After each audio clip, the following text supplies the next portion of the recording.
Bonjour. L'intégration, un mot qui provoque bien des débats dans nos sociétés contemporaines. Pourtant, s'adapter à la société d'accueil dépend d'un certain nombre de prédispositions à assumer par chacun. Bien entendu, il y a le choc culturel qui conditionne la construction identitaire de chacun. Cela dit, le processus de l'intégration ne nécessite-t-il pas un effort constant, une volonté, un désir de transcender les enjeux identitaires? Nous accueillons aujourd'hui Yulia Sofiane, une Montréalaise passionnée, initiatrice du projet Oser Montréal. Yulia est curieuse d'apprendre, passionnée par le développement humain. En 2015, elle décide de partir à la rencontre des immigrants ayant réussi leur intégration dans le but de partager et d'aider à une meilleure compréhension des défis entourant un si grand changement. Ici Kamal Benkiran, bienvenue chez Art et Lettres.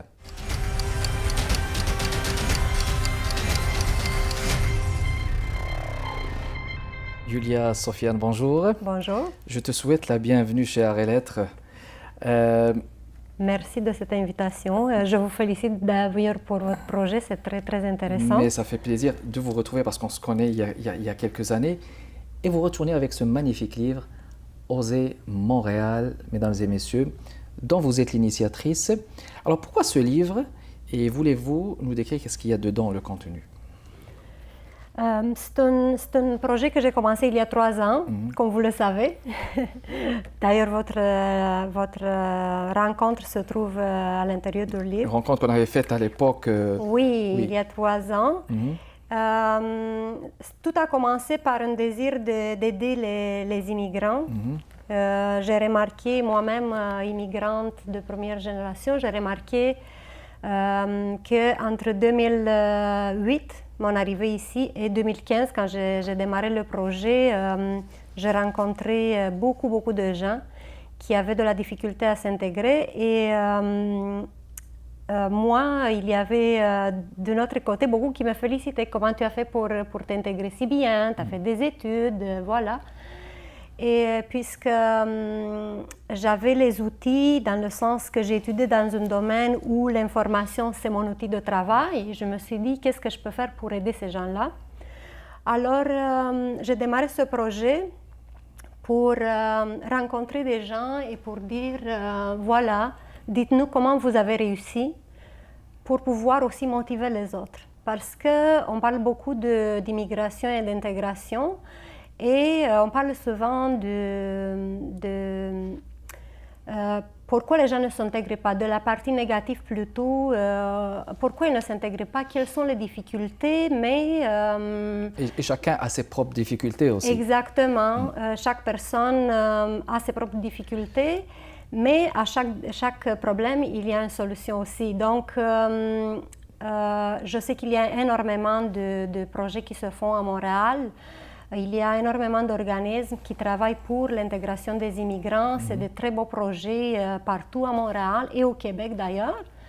Mais moi, je me suis arrêtée à Montréal parce que c'est Montréal que je connais le plus. Je suis ici depuis 10 ans et donc je me suis dit, je vais commencer autour de ma maison. De l'environnement. Donc les entrevues, ce sont des Montréalais et des Montréalaises qui sont ici. Exactement, des gens de Montréal qui ont réussi leur projet. Combien d'entrevues à peu près? Dans ce livre se trouvent 15 entrevues. 15 entrevues. 15 personnes que j'ai rencontrées de différentes nationalités et de profils professionnels différents. Donc, ça nous donne une idée. Ça nous dit en fait, voilà, peu importe d'où je viens et peu importe ma profession, je vais trouver à Montréal des outils pour pouvoir bien m'intégrer. Donc, voilà, c'est un projet, ça m'a pris 3 ans. Ça vous a pris du temps et je rappelle qu'il est préfacé par Rita De Santis, qui est députée Bourassa Sauvé, présidente de la Commission de Culture et d'Éducation. Elle dit ici un magnifique mot, si vous permettez que je le lise rapidement. Ce livre dont je signe la préface est empreint d'humanité, de réflexion et de calme. Je salue le travail de l'auteur Yulia Sofiane, femme brillante et généreuse qui est venue me retrouver. Et la tête pleine de projets, bon succès, surtout continuez votre travail d'approfondissement de genre humain sur des concepts très actuels, mais aussi très incompris. Mais il y a des concepts très incompris, je pense. C'est la clé aussi qui vous a poussé à travailler là-dessus. Oui, et des difficultés. D'ailleurs, je vais prendre un moment pour dire merci encore une fois à Madame DeSantis qui m'a fait confiance après tout. Elle a lu le manuscrit et elle a trouvé que c'était intéressant. Et pourquoi je lui ai demandé d'écrire un mot, c'était que j'ai vu qu'elle était très impliquée dans la communauté. Alors, je trouvais que c'était la bonne personne pour donner un avis sur ce genre de projet. Et concernant les concepts que vous avez essayé d'aborder? En fait, j'ai lu énormément. Ce projet m'a permis de vraiment approfondir qu'est-ce que c'est l'intégration, quelles sont les difficultés, quelles seraient les solutions. J'ai aussi pensé à ma propre intégration, à mon cheminement. Ça fait 10 ans cette année d'ailleurs que je suis à Montréal. Et effectivement, après avoir lu énormément, j'ai encore beaucoup de questions. Il subsiste des questions. Et je continue à étudier. Et en fait, la suite de ça, ça va être notre projet. Ah, ben ça va être intéressant. Oui, où je vais aller peut-être à ma manière dans toutes les lectures que j'ai faites. D'ailleurs, je donne à la fin de ce livre, je donne une liste des lectures sur le sujet. Vous les suggérez? Oui. Suggestions de lecture? Oui, pour ceux qui sont intéressés à aller un peu plus loin, pour découvrir en fait quels sont les défis des gens qui arrivent ici, quels sont les défis de l'intégration. Et dans les milieux de travail aussi. Donc, vous parlez d'Emploi Québec, vous donnez des noms de gens intéressants, Joseph Aoun, Sébastien Arcan, Barrette Christian, des gens qui ont écrit là-dessus. Ma question, Yulia, c'est aussi à propos du titre « Oser »,« Oser Montréal ». Parce que oser, c'est comme dire l'audace, c'est comme si ça suggère aussi que les gens manquent d'audace. Est-ce qu'il y avait un peu ça, manque d'audace pour aller s'intégrer? Est-ce qu'il y avait un peu de ça lorsque vous voulez entreprendre le projet? Oui, vous avez bien lu. Oser Montréal, c'est effectivement parce qu'à un moment donné, moi-même, au début, je vous dirais, j'étais un peu réticente. J'étais arrivée ici, j'ai appris la langue française au secondaire et à mon arrivée ici, ça faisait 15 ans que je ne l'avais pas parlé. Donc, j'avais pas assez de confiance, disons. Et je me suis dit, bon, ça prend un peu d'audace pour aller chercher les outils. Exactement. Pour apprendre la langue, pour se trouver un travail, pour aller faire des études. Et c'est une première étape? Et donc, c'est la première étape. Oser aller chercher les outils. Oser aller chercher ce qu'il vous faut pour vous intégrer parce que Montréal vous offre tous ces outils-là. Donc voilà, c'est ça le titre. Et donc si on ne prend pas son courage à deux mains, alors on peut s'attendre aux conséquences. On va faire une pause et on vous retrouve dans les prochaines minutes. Mesdames et messieurs, restez parmi nous.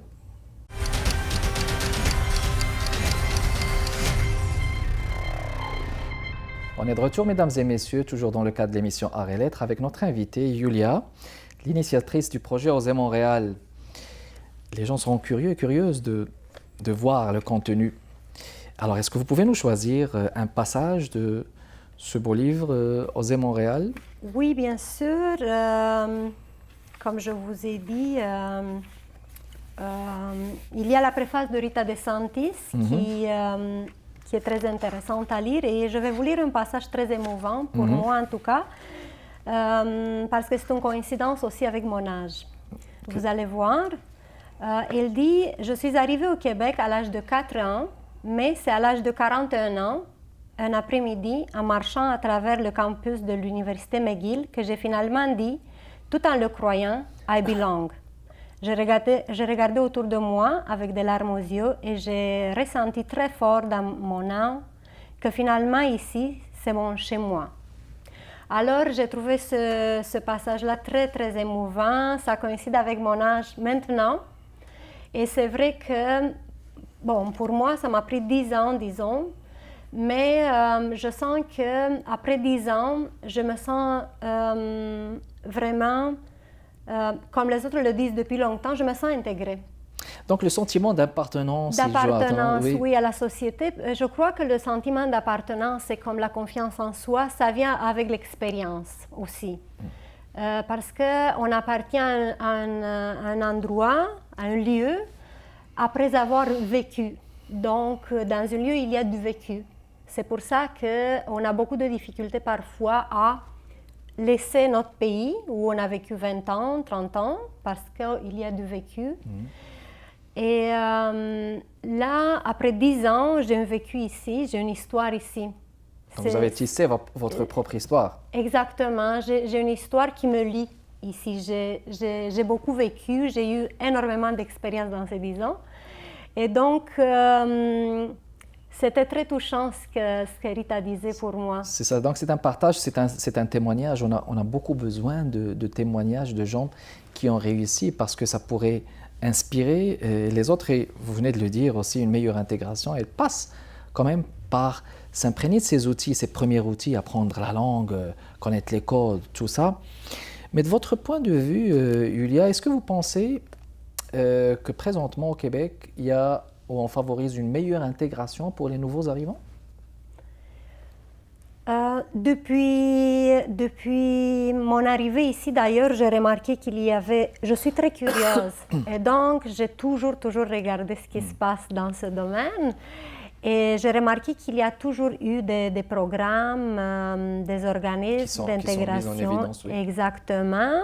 Par contre, ce que j'ai remarqué en rencontrant des gens, il y avait parfois, on disait, il n'y a pas autant de représentativité, par exemple, dans la fonction publique ou dans les spectacles, dans la représentativité de la diversité culturelle. Exactement, à la télévision, au cinéma. Donc, c'est sûr qu'il y a énormément de travail à faire encore, mais je vous dirais qu'il y a énormément d'investissements de la part de la société d'accueil et de la part des immigrants aussi. Je vois qu'il y a des initiatives qui portent fruit finalement. Alors, c'est sûr que pour cette intégration, ça prend une politique culturelle, mais ça prend aussi de la volonté et des efforts. Durant vos entrevues, donc vous avez vu des similitudes entre ceux que vous avez interviewés et peut-être des différences. C'est quoi les différences que vous avez vues et c'est quoi les choses qui rapprochent les gens que vous avez interviewés? En fait, il n'y a pas énormément de différences parce Ils se ressemblent pour Oui, l'être humain, je crois qu'il est le même partout.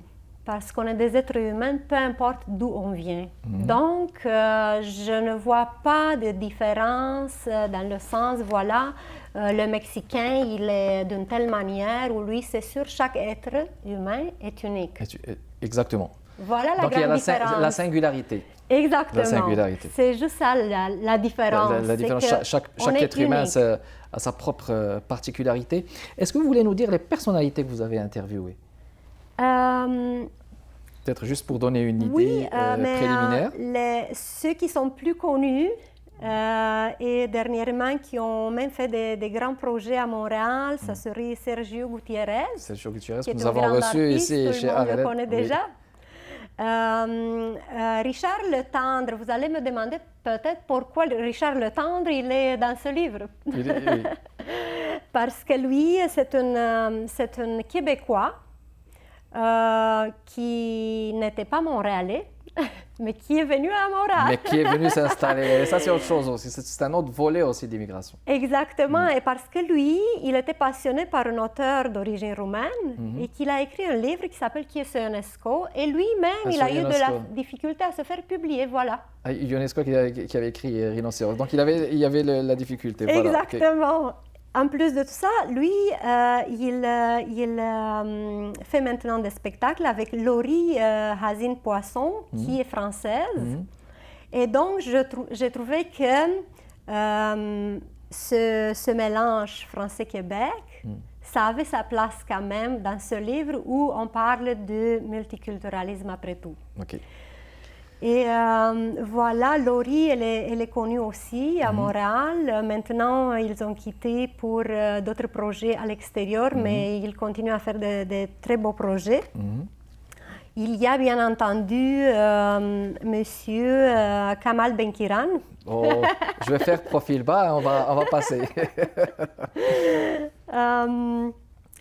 Les autres, André Guillaume, qui est le fondateur du Centre communautaire multiethnique de Montréal-Nord. Okay.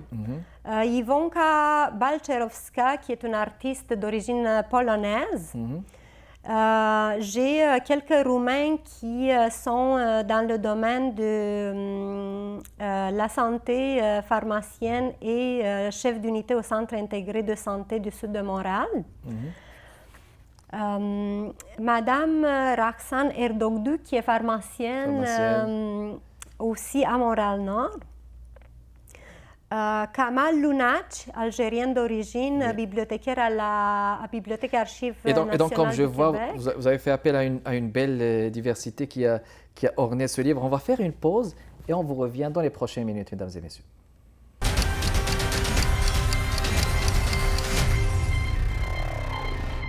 Et on est de retour, mesdames et messieurs, toujours dans le cadre de l'émission Arts et Lettres avec Yulia Sofiane. Il y a eu plusieurs invités que vous venez de mentionner, une quinzaine, c'est ça, qui ornent ce livre, qui le resplendissent. Maintenant, qu'est-ce que vous conseillerez aux nouveaux arrivants qui viendraient s'installer à Montréal, maintenant qu'on arrive à 2019-2020, dans les prochains mois, avec les nouvelles perspectives qu'on connaît, les nouvelles circonstances de notre monde, qu'est-ce que vous leur conseillerez? Je leur conseillerais tout ce qui est écrit dans le livre, d'ailleurs. Tout ce qui est écrit, ok. Il est plein d'outils et de conseils très, très pratiques. On parle de confiance en soi, d'ouverture, de communication, de sortir de chez soi et d'aller vers l'autre. De s'ouvrir, l'altérité, oui. Exactement. Le livre donne énormément d'outils, énormément de conseils. Je crois qu'il est vraiment très, très motivant, comme je l'ai voulu. De mon côté, je dirais il faut vraiment aller chercher les outils dont vous avez besoin quand vous arrivez ici. Des outils, il y en a à Montréal, il y en a au Québec, il y en a au Canada. Pour ceux qui viennent à l'âge où on veut faire un changement de carrière peut-être, il faut aller vers les professionnels, les conseillers en orientation, les psychologues éventuellement, qui peuvent bien nous orienter. C'est très important. J'ai compris que ce n'est pas dans tous les pays où on peut avoir ce genre de service. Alors, les gens, quand ils arrivent ici, ils ne savent pas nécessairement qu'ils peuvent faire appel à ce genre de professionnels. C'est leur devoir. Ici, si vous me le permettez, je suis à la page 78, Madame Paulina Zamfir, que vous avez interviewée, conseil pour les nouveaux arrivants, la motivation, bien sûr, pour garder la motivation, elle compte sur l'attitude positive, il y a l'inspiration.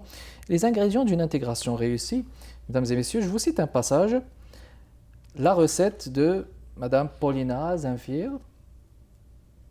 Par rapport à mon expérience pour réussir, il faut toujours continuer de s'instruire, s'entourer de gens heureux et surtout cultiver une attitude positive en faisant les choses qui nous rendent heureux avec professionnalisme. C'est pertinent. Très pertinent. Paulina, d'ailleurs, elle est une professionnelle de l'immobilier. D'accord, oui, je vois ça. Elle a fait plusieurs changements, d'ailleurs. Ça, c'est très important à savoir que ce n'est pas nécessairement parce qu'on ne réussit pas la première fois, on ne va jamais réussir. Elle a fait plusieurs changements, elle a très bien réussi dans sa profession de courtier immobilier et elle a une passion pour sa profession. Et d'ailleurs, c'est la raison pour laquelle elle dit qu'il faut le faire avec enthousiasme, avec professionnalisme, et là, tu vas réussir. La passion, c'est une clé aussi pour la réussite. Exactement. N'hésitez pas à changer. N'hésitez pas à changer. Les choses ne se passent pas toujours comme on le savait. Et de toute manière, la société est en évolution. On évolue tout le temps. Et oui, aller à l'université, aller au collège, recommencer tout si c'est nécessaire. Il vous allez quand même réussir. Le changement aussi, c'est très important. Et je pense, c'est pas juste par quoi il faut commencer, mais toutes les portes qui s'ouvrent, il faut savoir les saisir. C'est pas grave si peut-être une opportunité ne marche pas, mais il faut se dire que l'échec aussi, hein, c'est un tremplin pour la réussite. Exactement. C'est une voie pour la réussite. Yulia, vous avez un projet, on va parler de ça, vous avez un projet de lancement. Je ne sais pas s'il y a des dates fixes, mais voulez-vous nous dire vos projets de lancement à travers Montréal? Vous allez commencer par Montréal-Nord, je pense? Oui, oui, je n'ai pas les dates ni les lieux encore parce mais vous êtes en train de réfléchir. Oui, je suis en train de travailler sur le lancement et sur quelques autres événements de promotion parce que j'aimerais bien que ce livre-là se rende entre les bonnes mains dans le sens aux gens qui ont vraiment besoin. Oui. Et aussi, je dirais, n'hésitez pas à l'offrir en cadeau à un nouvel arrivant. Tout à fait, tout à fait. De notre côté, ce livre-là n'est pas seulement utile aux nouveaux arrivants, il est utile à toute personne qui veut faire un changement dans sa vie parce que l'expérience d'une immigrante, je crois que c'est une expérience doublement difficile. Exactement. Et donc, si lui, il a réussi, pourquoi pas quelqu'un qui est né ici ne pourra pas. Tout à fait. Donc, voilà, je crois que c'est un livre en fait qui va pouvoir servir à énormément de gens, non pas seulement de Montréal, non pas seulement de Québec, mais je crois à toute personne qui veut immigrer ici, qui veut s'intégrer ici et aussi pour voir un petit peu comment ça se passe dans la réalité de l'intégration, même avant de dire oui, je vais partir à Montréal. Oui. Pour avoir... Il faut l'avoir préparé. Exactement, pour bien se préparer mais le plus possible, parce qu'on ne peut pas tout prévoir de toute manière, mais le plus possible, je crois que ce livre donne des outils quand même. Ce sont 15 personnes qui ont répondu, qui ont raconté leur vie. Oui, c'est un témoignage et un partage magnifique, d'autant plus aussi, vous êtes une femme passionnée montréalaise, vous êtes originaire de Roumanie. De la Roumanie, oui. De la Roumanie, alors nous avons devant nous, mesdames et messieurs, un modèle aussi de réussite. Vous avez un livre, c'est toujours une preuve de réussite aussi. Et Osez Montréal. Donc pour les gens qui veulent rester en contact avec vous, vos coordonnées ou votre site web. Oui, avec grand plaisir. Je suis sur les réseaux sociaux, sur Facebook et LinkedIn, avec mon vrai nom, Yulia Sofiane. Alors Yulia avec I-U-L-I-A. Faut-il le mentionner? Sofiane, S-O-F-I-A-N, voilà. Merci. Aussi, vous avez mon adresse courriel pour ceux qui veulent m'écrire. Je suis toujours ouverte aux collaborations et bien entendu, j'apprécie énormément les commentaires en lien avec le livre. Si vous avez des questions au niveau intégration, des outils, des suggestions... Donc, yulia.sofiane@yahoo.co.uk. Merci beaucoup d'avoir répondu, présente à l'émission. C'était tout pour cet épisode de l'émission Arts et Lettres, mesdames et messieurs. Merci beaucoup de votre fidélité. Kamal Benkiran avec vous. À la prochaine.